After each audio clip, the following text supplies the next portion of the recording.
Welcome to Blue Talks.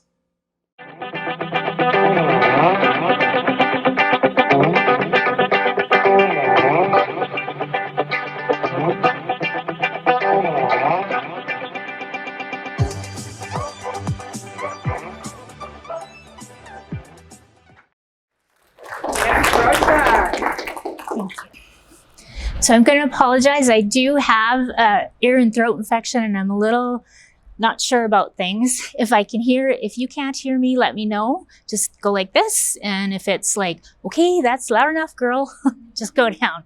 So there's not very many females that come into the world and decide to pick a niche that is totally left field for them.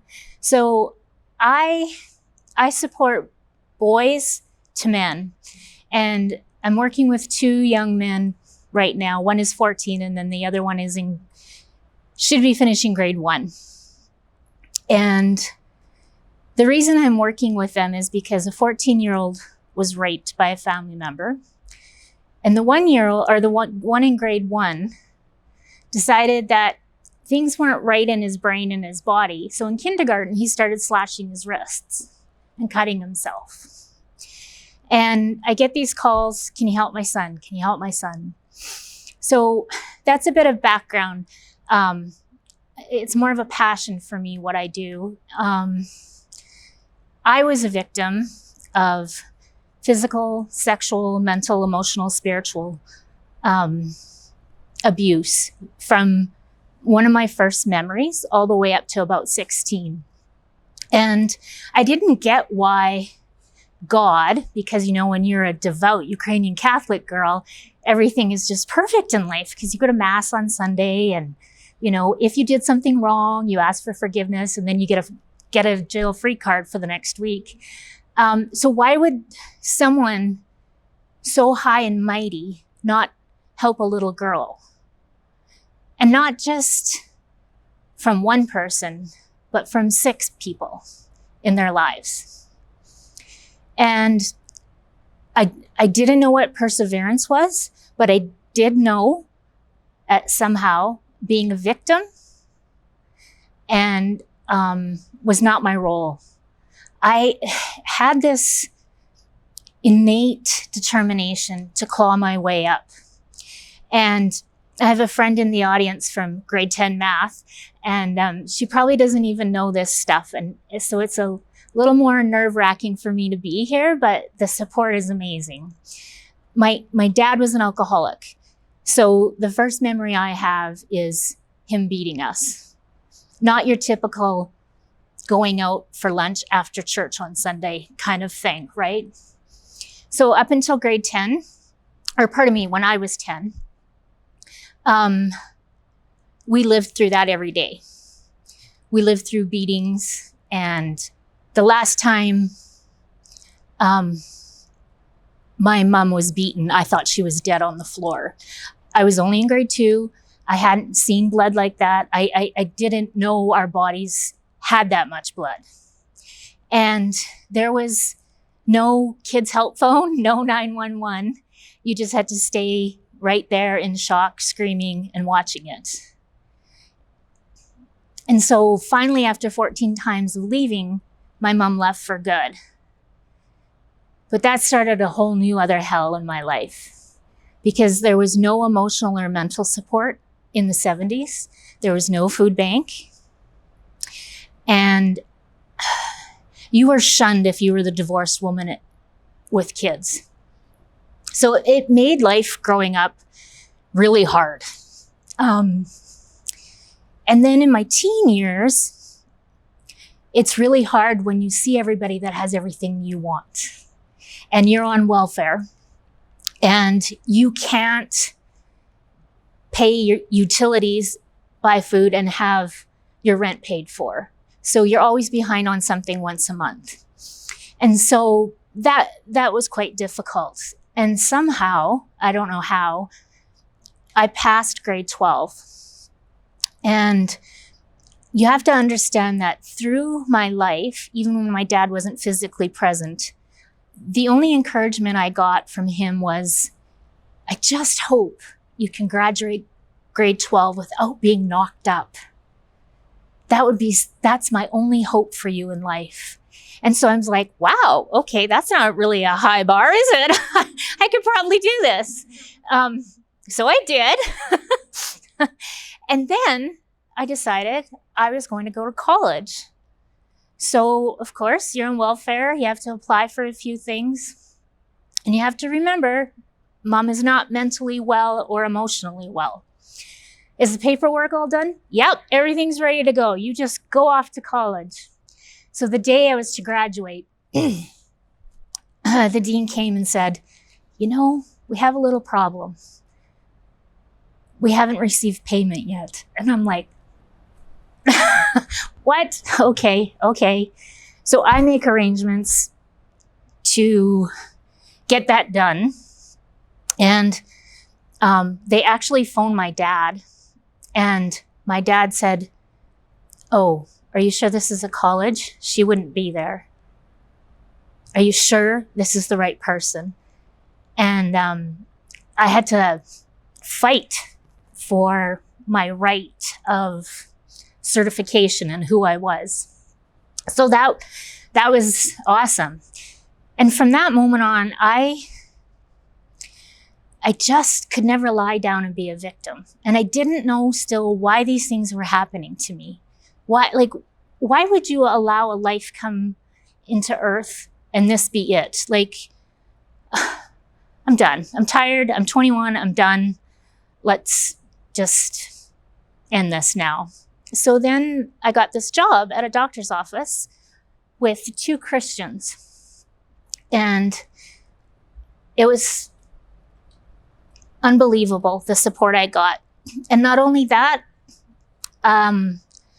this is probably the first time I got any sense of what self-worth and self-confidence was, because I was promoted to the office manager. And so now I had staff. I had staff way older than me. And I was running the front end of admin. I was in the back drawing blood, doing all kinds of procedures. And it was like, wow, something came from what was a nothing situation into a miraculous situation. So that strive for not being a victim, it got me through 2 divorces. And it gave me 2 amazing adult children. And that's my gift to the world from me and my ex-husband. And at that point, I found my why and I found my purpose.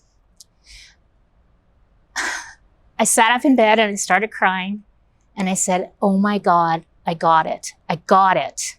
I went through all of this to support the men that are going through this from my side of it. Your actions cause these reactions. And these people that you unintentionally or intentionally hurt or harm are left to pick up the pieces.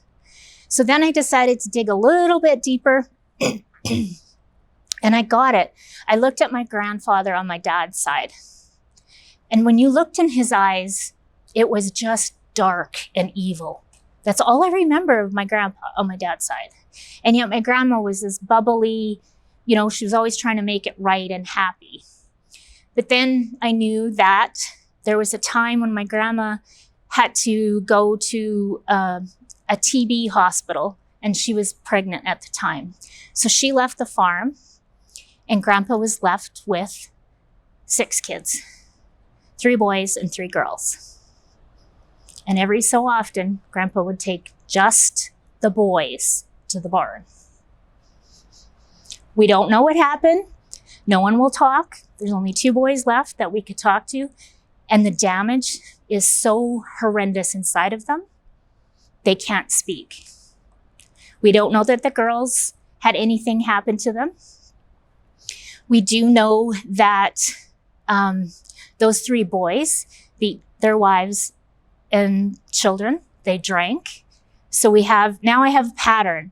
and it's all coming through, right? So that happened to my dad. My dad did it to my brothers because they're 7 years older than I am. And my dad did it to me, and my brothers did it to me. So we have now a generational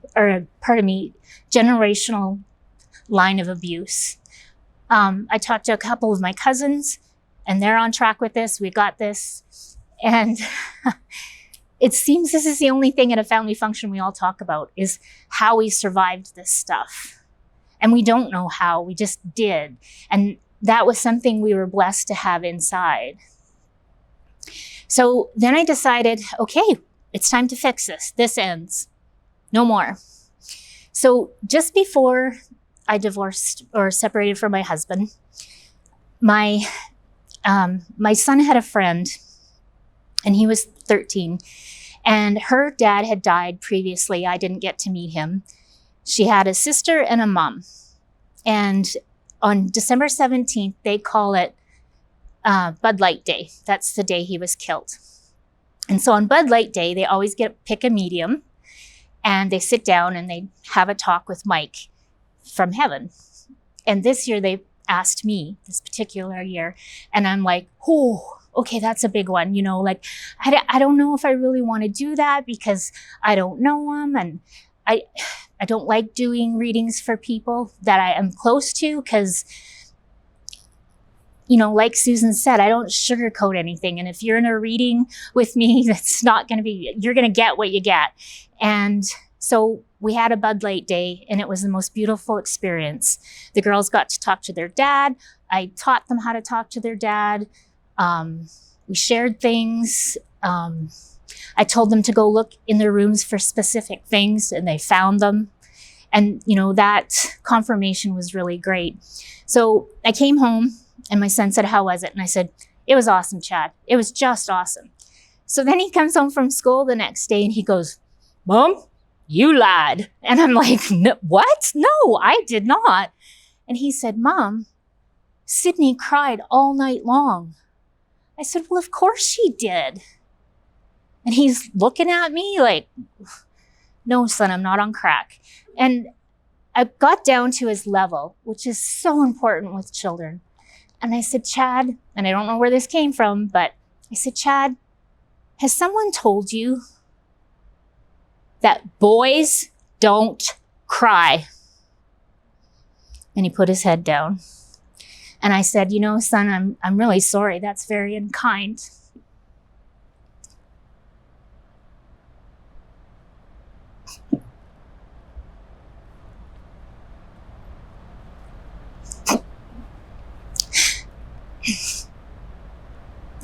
And I didn't know how to explain it to him. So I used the example of, I said, Chad, when you have to pee or poop, if you don't go, it will explode in you. And he's like, whoa. I said, it's like poison inside you. So if your body needs to cry and you have to suppress that, everything gets pushed down. And you're expected to carry on like nothing happened. That there was no emotion. There was no process allowed to happen to find a solution to something or find different perspectives. So we were good.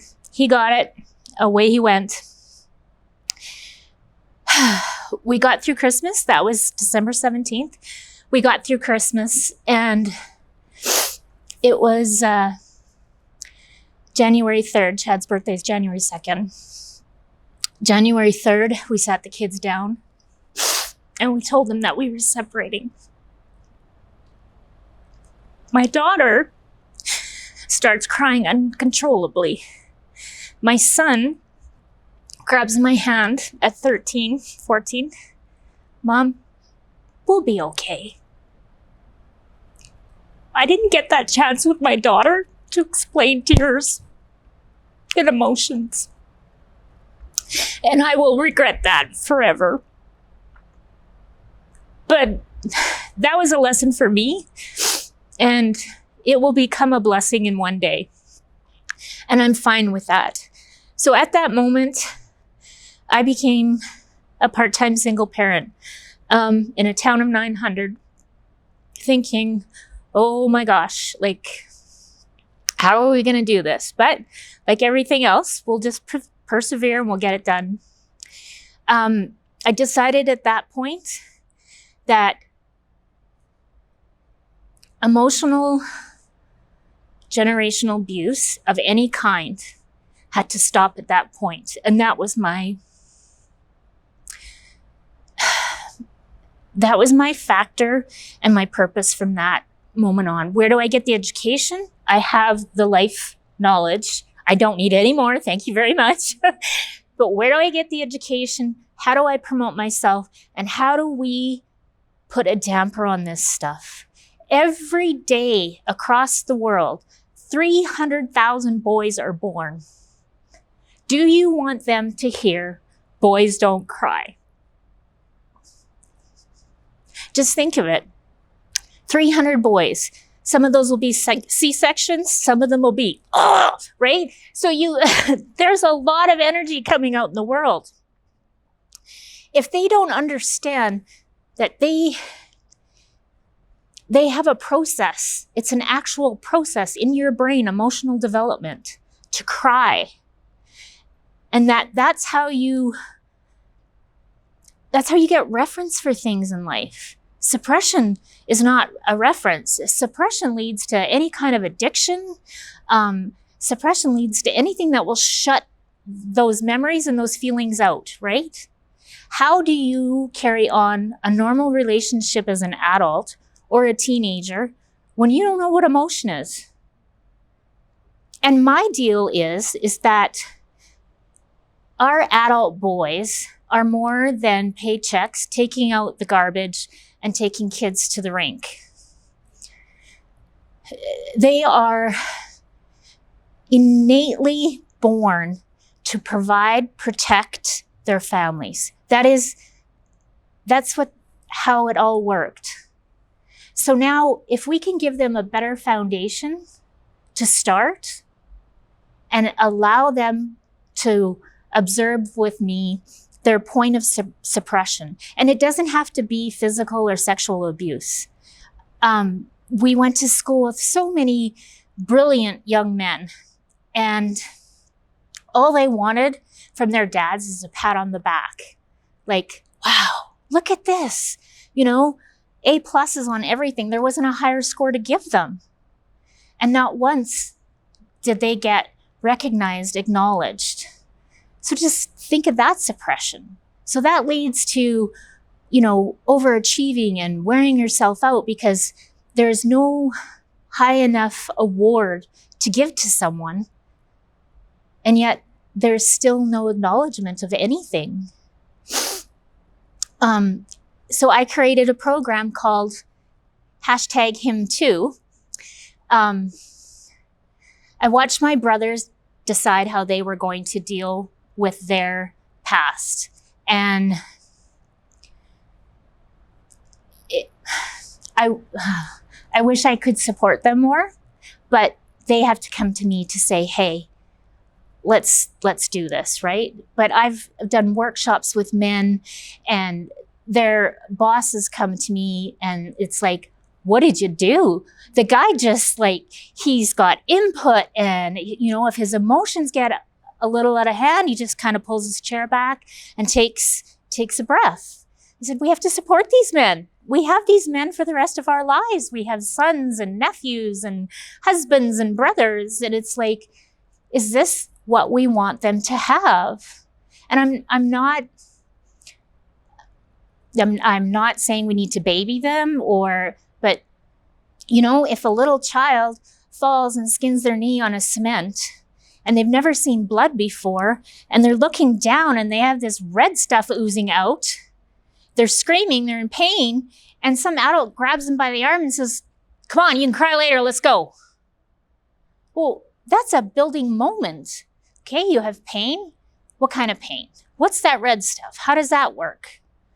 And from that moment on, the suppression starts. So my challenge for everyone here is, if you see an event like that, ask that little child, tell me what you're feeling. What's in your tummy?